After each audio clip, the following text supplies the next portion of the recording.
Gibawal gyapon ang pagpangaligo sa dagat sa Upol, Misamis Oriental. Ngano kaha? Atong sayron sa live report ni Cyril Chavez. Cyril.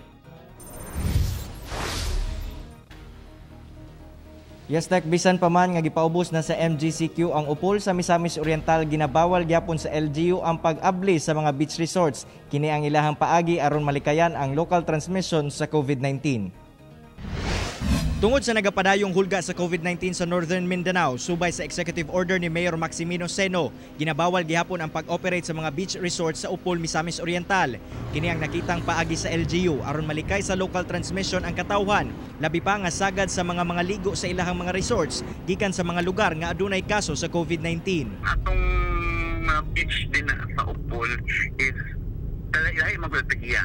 So, pwede na kung masultalain nga area and then mo sulutalain ako diyon nga area.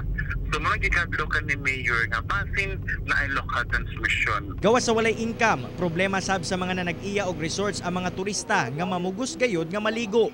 Gani kining usa ka resort adunay karatula nga ginabawal ang pagsulod sa ilahang patigayon. Apan bisan pa niini, ubay-ubay gihapon ka mga violators ang nadakpan sa kapulisan sa Upol kagahapon nga nangaligo sa dagat. Nagi mamugos og sulod ba? Sila na magbutbuot og abri. Nga way pagpananghid. Wala nga gibutangan lang mga karatula inani masyaro uli pagyapon nila masabta na. Pa Disyembre pa may magkuan open kay may pa-order sa munisipyo.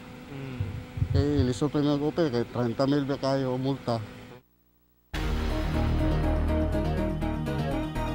Tek, hangyo karon sa otoridad ngadto sa mga residente sa Upol ingon man sa mga adunay plano nga mulaag sa Upol nga sabton usa ang ilahang pulisiya nga ginapatuman sanglit kini ang ilahang pamaagi aron malikayan ang COVID-19 nga mas mudaghan ang kaso sa COVID-19 sa ilahang lugar. Tek. Okay, daghang salamat Cyril Chavez.